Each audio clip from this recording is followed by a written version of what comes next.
ওরে জাত গেল বলে দেখি আজব কারখানা। জাত গেল বলে সত্য কাজে কেউ নয় রাজি, সত্য কাজে কেউ নয় রাজি।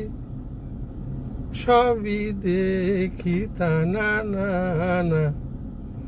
জাত গেল বলে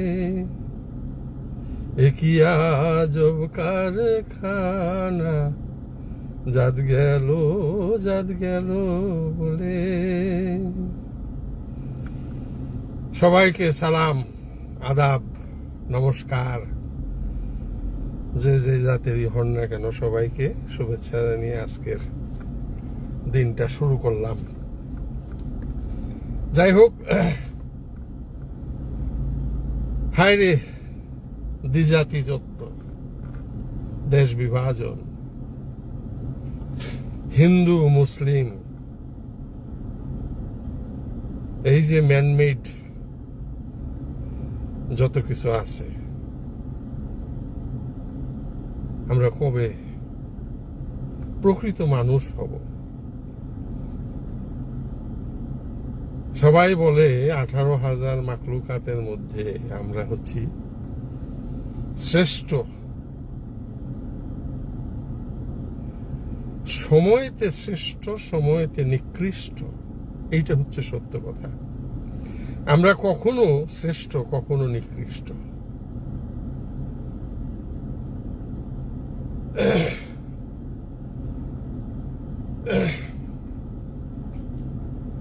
সাপে যাকে দংশন করে তার বিষ বেদনা একমাত্র সেই বুঝে, আমরা কেউ বুঝি না। এই যে দ্বিজাতি তত্ত্বের ভিত্তিতে দেশ বিভাজন হয়েছে হিন্দু মুসলিমের সংখ্যাগরিষ্ঠতার প্রেক্ষাপটে, একেবারে ভুল। আমি মুসলমান, আমার সর্বশ্রেষ্ঠ, আমার ঘনিষ্ঠ বন্ধু সে হিন্দু, তার রক্ত কি নীল বা আমার রক্ত কি কালো? আমাদের সবার রক্তই লাল। এনিওয়ে, আমরা দেশ বিভাজন করেছি, আমাদের হিন্দু মুসলমান এই সমস্ত দিক। 1947 ইন্টারনেটের সমস্যাটা কদিন ধরে খুব প্রকট ভাবে হয়েছে, যার জন্য রেকর্ডিং করার সময় ফস করে ইন্টারনেট কানেকশন চলে যায়। এনিওয়ে, এই জন্য দুঃখিত, লজ্জিত। যাই হোক, এই যে আমাদের দেশটা 1947-এ ব্রিটিশরা আমাদেরকে যখন ছাইরা চলে গেল, আমাদের ভিতরে বিষ বপন করে চলে গেছে তারা। যাই হোক, আমাদের তো আনন্দের দিন ছিল, তাই না? সেই আনন্দের দিনে আমরা রক্তের হোলি খেলা খেলছি, রক্তের হোলি। মনে করেন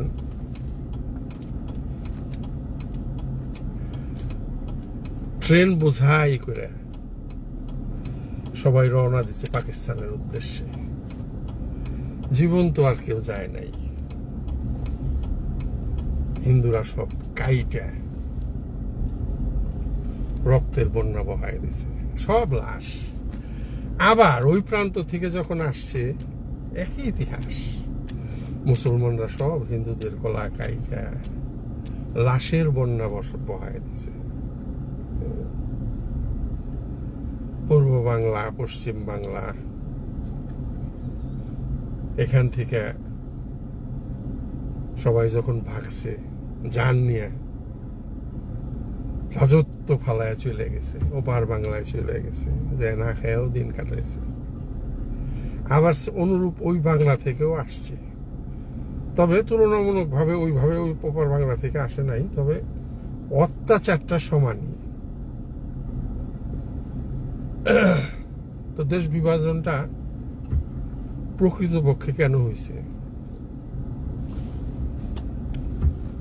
জিন্না চাইছে তার রাজত্ব, আবার ইন্ডিয়া তো একই অবস্থা। তো একত্র থাকলে তো দুইটা দেশে দুইটা প্রধানমন্ত্রী হইতে পারবে না, এক দেশে দুইটা প্রধানমন্ত্রী হইতে পারবে না, তাই না? যারা উচ্চ মধ্যবিত্ত পরিবারের লোকজন বা মধ্যবিত্ত পরিবারের, মনে করেন আমরা পাশাপাশি হিন্দু মুসলমান, আমরা কিন্তু একে অপরকে কুবায়া কাটি নেই, আমরা কিন্তু একে অপরকে আশ্রয় দিছি, শেল্টার দিছি। কারণ এই রাজনীতিবিদরা আমাদের ভিতরে বিষ বপন করছে, কিন্তু ওইভাবে আমাদেরকে পারে নাই। কাদেরকে পারছে? লেবার শ্রেণী, যারা রোজকার খাদ্যর জন্য ফাইট করে, আরেক বেলা কি খাইব, এই লোকগুলারে তারা বোঝাইতে সক্ষম হয়ে গেছে। এবং এরা একে অপরকে মনে করেন খুব ভোজম বন্ধু, তারপর একজন আরেকজনের গলা কাটছে। কারণ এদেরকে বোঝানো সহজ। ওই যে সৃষ্টিকর্তা আমাদেরকে দিছে পেট, এই পেট ভরার জন্য আমরা এই পেটের চাহিদা পূরণ করার জন্য আমরা অনেক কিছুই করি। নিজের সন্তানকে বিক্রি করে দেই, বউকে বিক্রি করে দেই, স্বামীকে অনেক সময় বিক্রি করে দেই। Thank you. তো মনে করেন এই দেশ বিভাজনটা কিন্তু মুষ্টিমেয় জনতার জন্য হয় নাই, এটা হইছে এই রাজনীতিবিদরা তাদের পদ পদবীর জন্য। আজকে ফেলানির লাশ কাঁটাতারে ঝুলে থাকবে কেন? সারাটা বিশ্বে যখন মনে করেন 600 বছর ধরে এরা, আমরা সাইজে খাটো ছোট, আমাদের মারামারি কাটাকাটিও ছোট, কিন্তু পশ্চিমা বিশ্বে যান, এক একজন মানুষ 6 ফিট 6.5 ফিট, এদের মারামারি কাটাকাটি ওই রকম হয়েছে। এখন তাকায় দেখেন, এদের বর্ডার নাই, এরা কিভাবে মিলিত হইব, একভাবে একসাথে থাকবে। দুইটা দেশ, তাদের দুই আইন, দুই দেশের ভিন্নই, কিন্তু তারপরেও কিভাবে মিলেমিশে থাকবে সেই চেষ্টা এরা জীবন উৎসর্গ করে দিতেছে। আর আমরা কি করতেছি? বাংলাদেশে উদিচিত আছে, ছায়ানট, এরা ইন্ডিয়ার দালাল, রয়ের এজেন্ট। আমাদের গোবিন্দ পরমাণিক চায় অখণ্ড ভারতের অংশ যদি এই দেশটা হয়ে যায়, মন্দ কিসের? তার জায়গা থেকে আমি তাকে কখনো দোষ দেই না। আমি ইভেন দোষ দেই না আমাদের হাদি ভাইকে, কারণ বৃহত্তর স্বার্থে ওই যে আমাদের পথ প্রদর্শক, আমাদের পথ দেখায় গেছে, তুই মুসলমান আমি হিন্দু, তোর আমার মিলন কিসের রে? তোর রক্ত লাল আমার রক্ত লাল, কিন্তু ভেদাভেদ আছে কেন?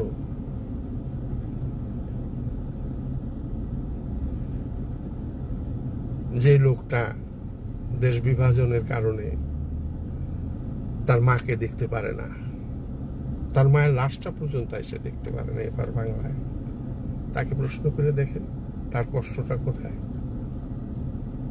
মধ্যবিত্ত পরিবারে কি এটা আছে? তারা ভিসা করে ঠিকই ওপার যাইতেছে, ভিসা করে এবারে আসতেছে, তাদের তো কোনো অসুবিধা নাই। বড় বড় পলিটিশিয়ানরা, মোদি, এই যে ওপার বাংলায় যে নতুন একজন হয়েছে, এদের মতো রাজনীতিবিদদের জন্ম যুগের পর যুগ হয়েই আসতেছে, এবং এরা কখনো মানুষকে একসাথে থাকতে দেবে না। কারণ একসাথে থাকলেই তো এদের অসুবিধা, এরা রাজত্ব করবো কেমনে? মোদির মতো জঘন্য নরপিশাচ শেষ জন্ম, সেই যে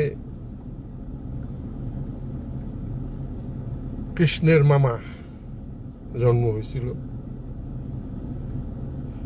সেই মোদিও তাই ধর্মের দোহাই দিয়া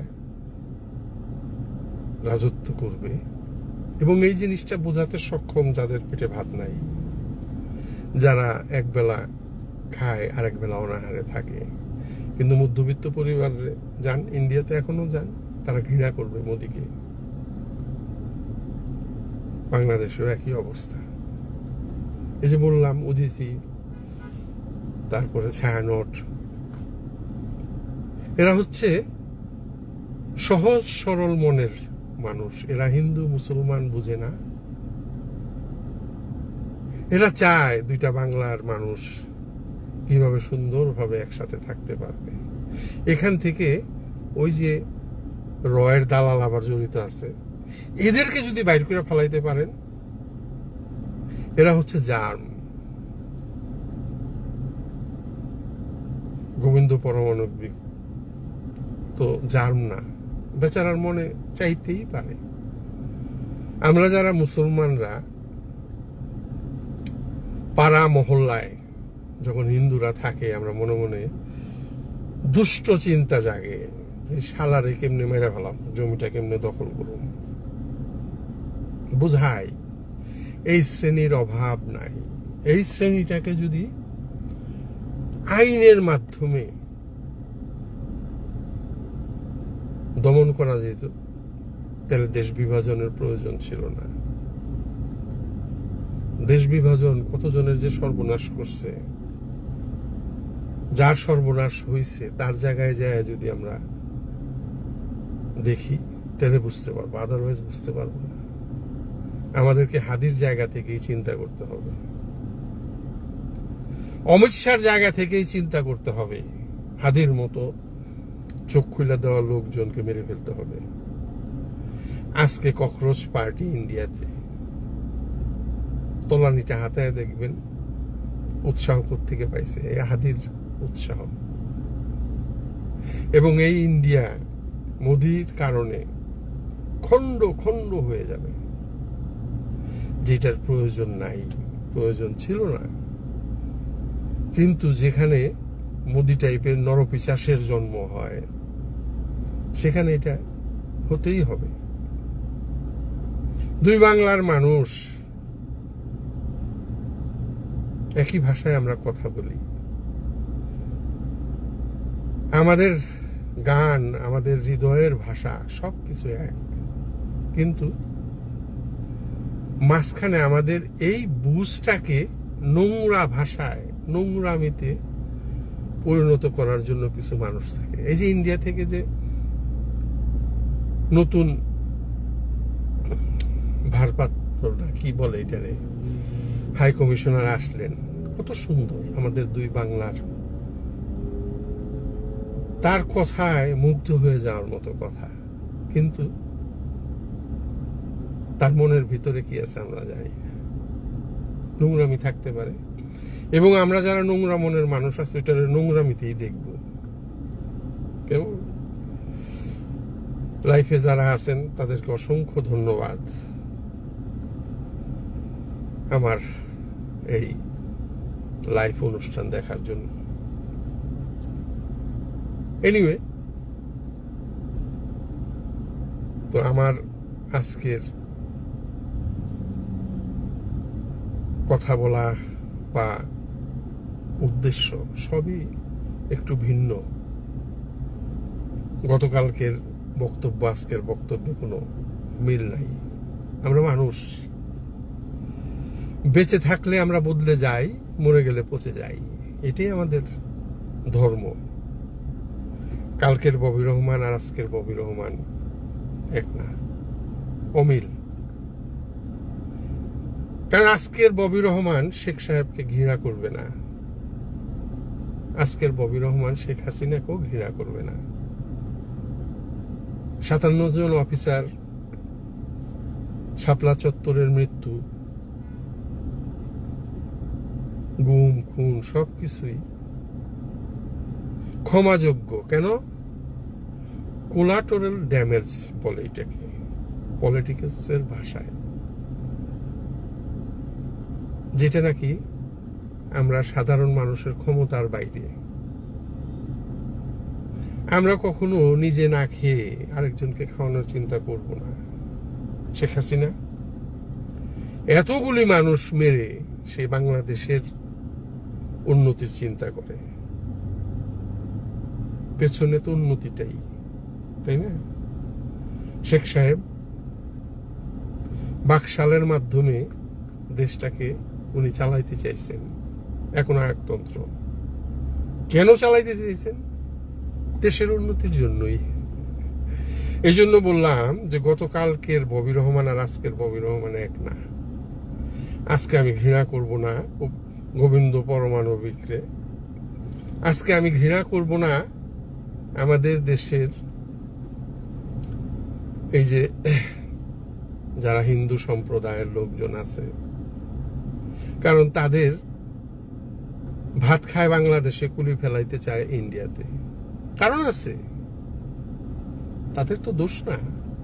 কারণ আমাদের সমাজে কিছু লোকজন আছে, ওই যে হিন্দু লোকটার তার বাড়িটা কিভাবে দখল করবে, তার সুন্দরী মেয়েটাকে কিভাবে অত্যাচার করবে, এটা আমাদের দুপায়া জন্তুর ধর্ম। এই জন্য আজকে আর আমি তাদের ঘৃণার চোখে দেখবো না, কারণ তারা তাদের জায়গা থেকে রাইট। গোবিন্দ পরমাণবিক তার জায়গা থেকে রাইট, কিন্তু আমি তো চাই না আমরা এক শ্রেণী কখনোই চাই না। হ্যাঁ, চাইতাম যদি এখানে কোনো নোংরামি না থাকতো, দুইটা দেশ যদি এক হয়ে সুন্দর শান্তিতে বসবাস করতে পারত, আম জনতার কোনো ক্ষতি না হইত, তাহলেই চাইতাম ইন্ডিয়া, পাকিস্তান, বাংলাদেশ একসাথে বসবাস করুক। কিন্তু এক শ্রেণীর এখানে লাভ হবে, আরেক শ্রেণীর প্রচন্ড ক্ষতি হবে। কোন শ্রেণীটা? যারা আজকে কাজ না করলে কালকে খাইতে পায় না, এবং এই শ্রেণীটার সংখ্যা সম্ভবত 70 থেকে 80%। তো তাদের কথাটাই তো চিন্তা করতে হবে।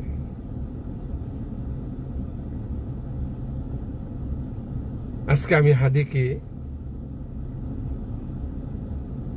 দোষী করব। কেন দোষী করব? ক্ষমাযোগ্য চোখে আমাকে আজকের এই আলোচনার জন্য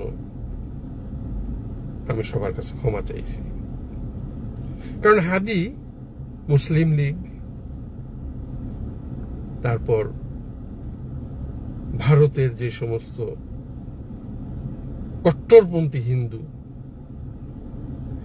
এদের দৃষ্টিকোণ এক।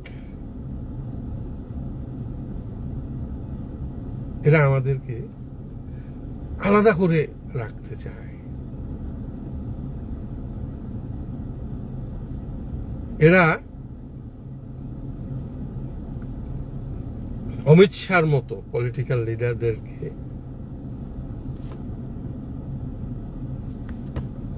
ইন্ধন যোগায়। তাদের যখন কর্ম না থাকে, এরা তাদের কর্মসংস্থান তৈরি করে। কিভাবে? হাদিকে কিভাবে মারতে হবে, কেমন? কারণ হাদিকে না মারলে আজকের ককরোচ পার্টি সৃষ্টি হইতো না। না মারলে না, সরি, হাদির সৃষ্টি না হইলে। কেমন? মোহাম্মদ আলী জিন্না টাইপের লোক, শেখ মুজিব, মোহাম্মদ আলী, ইন্দিরা গান্ধী, নেহেরু, অনেকে এদের পূজা করে, কিন্তু এরা ঘৃণারও অযোগ্য। আপনি যে ঘৃণা করবেন, এই লোকগুলা ঘৃণার অযোগ্য। সমাজে যত দুষ্কৃতি কার্য এরা ছড়ায়, এরা আপনাকে বলে তুমি হিন্দু, এরা আপনাকে বলে তুমি মুসলমান, তোমরা কিভাবে এক পাতে খাবা? অথচ দুজনের রক্তই লাল। ওই যে গানটা গাইলাম প্রথমে, জাত গেল বলে একই আজব কারখানা, সত্য কাজে কেউ নয় রাজি, সত্য কাজে কেউ নয় রাজি, সবই দেখি তারা। সরি, আবেগে আপ্লুত হয়ে যাই। পৃথিবীটা কয়দিনের? আমরা কদিনের জন্য আসছি? খালি হাতে আসছি, খালি হাতে যাব। ফেলানির লাশ ঝুলতেই থাকবে, মোদির জন্ম হতেই থাকবে। যাই হোক, আজকে এর চেয়ে বেশি আর পারবো না, কারণ অনেক কিছুই বলার ছিল, এর বেশি আর বলবো না। সবাই ভালো থাকবেন। আসসালামু আলাইকুম।